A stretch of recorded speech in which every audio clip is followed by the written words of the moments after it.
Il doit y avoir un esprit de veille patriotique. Certains d'entre vous, vous ne suivez pas les informations, vous ne savez même pas qu'est-ce qui se passe dans notre pays. Vous devez savoir que ce matin, je crois bien depuis ce matin, je l'ai suivi, notre ministre porte-parole du gouvernement a dit que le Rwanda est derrière le M23 et nous attaque. Nous n'avons rien contre le peuple rwandais. Nous n'avons rien contre le peuple rwandais. C'est un peuple comme nous, mais nous sommes contre les systèmes que leurs dirigeants imposent contre notre pays. Le conflit à l'est du Congo, c'est le conflit où il y a eu plus de morts dans le monde depuis l'histoire du monde. Nous avons aujourd'hui près de 10 millions de personnes qui sont mortes. C'est comme si 3 pays d'Afrique étaient éliminés totalement, toute la population était éliminée. Prenez le Congo-Brazza, prenez le Gabon, prenez la Gambie, prenez peut-être le Guinée-Bissau ou Guinée-Conakry. C'est comme si tous ces pays, vous venez un jour, vous trouvez que les gens n'existaient plus. C'est ce qui nous arrive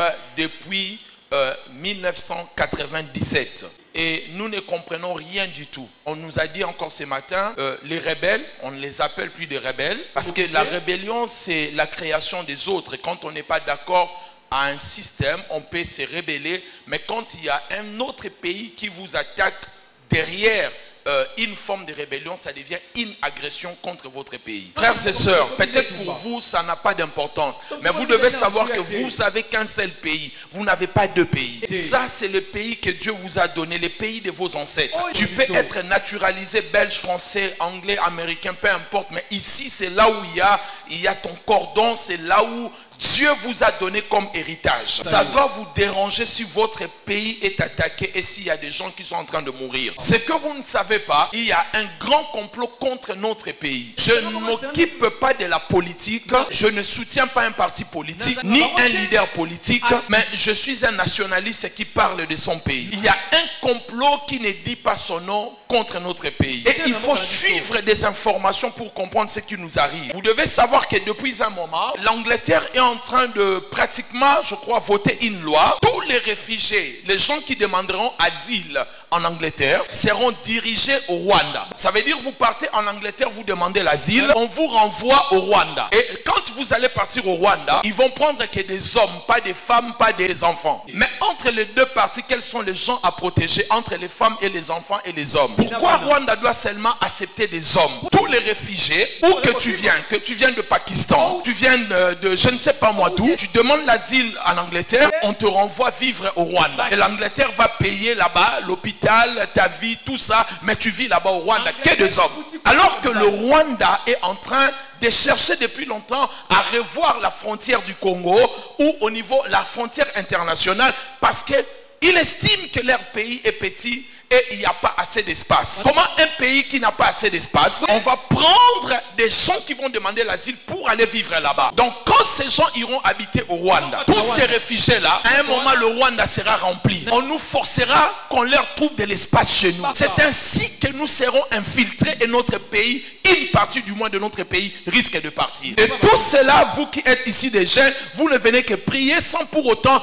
comprendre qu'il faut se réveiller pour votre pays. Vous ne connaissez pas l'histoire de votre pays. Et vos discours, il faut vendre ces pays. Frères, faites très attention. Vous êtes assis sur l'or. Nous sommes au paradis terrestre. Il suffit seulement qu'on puisse avoir une bonne organisation. Je vous assure que dans ces pays, le lait et le miel couleront. Vous devez vous réveiller. Réveille-toi. Tu vis sur une terre bénie de Dieu. Donc à un moment, il faut comprendre ce qui va arriver à l'Est. Quelle est cette histoire depuis presque 20 ans, plus de 20 ans même, on ne trouve pas la solution. Peut-être toi tu es du centre, tu n'as pas de parents de l'autre côté. Vous avez entendu les rapports du docteur Denis Mukwege. Filles de 5 ans sont violées. Nos vieilles mamans de 90 ans sont violées. Est-ce que vous pouvez supporter de telles choses?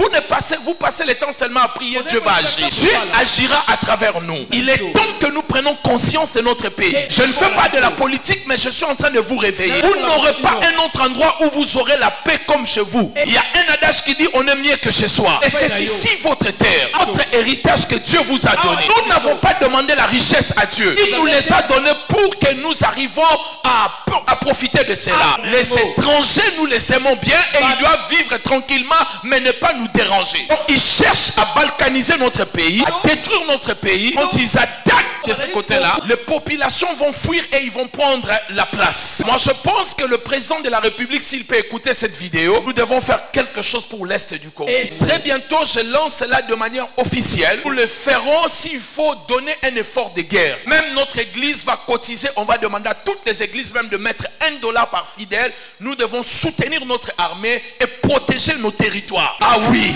Si les militaires n'ont pas de moyens, nous allons cotiser. Nous allons demander des concerts du monde et des concerts de chrétiens. L'argent que nous aurons, que nous soutenons notre armée. Bien aimé, trop c'est trop. Vous devez comprendre, c'est votre pays. Derrière ces rébellions, ce sont des Congolais qu'on manipule. Et des fois même des pasteurs qu'on met en tête de ces mouvements-là. Pour tuer vos propres frères, pour tuer vos propres sœurs. Qu'ils soient violés et abusés, juste pour un peu d'argent. Vous vendez l'intégrité de votre pays. Mais sachez-le, mes bien-aimés, ce pays est à nous. Dieu nous les a donnés. Aucune organisation internationale ou spirituelle pourra découper ces pays. Frère, la Bible dit les étoiles descendirent, combattir Sisera. Si ils essaient, ils vont voir la spiritualité dans ces pays. Si nos militaires n'arrivent pas, même les étoiles vont combattre ces personnes. Si les étoiles sont descendues pour combattre Sisera, ils verront la spiritualité.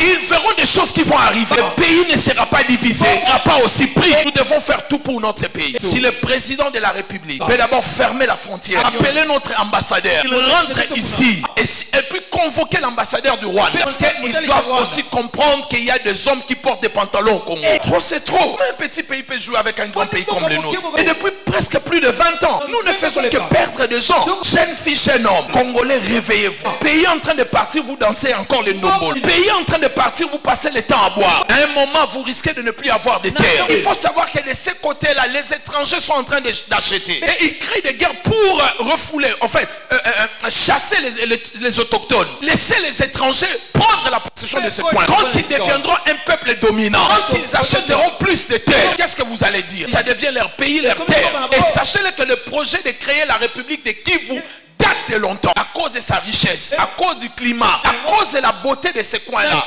Les ennemis de notre pays rêvent de bâtir une autre république là-bas. Si c'est Dieu qui nous a donné cette terre, et si Dieu nous a oint pour cette terre, parlons au nom de Jésus-Christ. Les étoiles vont s'élever pour éliminer des gens de ce côté. Le volcan frappera les étrangers. Il y aura des ouragans, il y aura des tempêtes et des vents, et ils ne comprendront pas où est-ce que ça vient, parce que la terre est à nous. Dis après moi, Père Céleste, cette terre nous appartient. Nous refusons que même un mètre carré que notre pays soit cédé aux étrangers. Nous refusons cela au nom de Jésus-Christ. Donne l'intelligence, la sagesse à nos autorités de garder l'intégrité de notre pays. Donne à nos forces armées la force de gagner la bataille au front. Donne aux Congolais une guerre patriotique pour ne pas céder la portion de notre terre. Et c'est là au nom de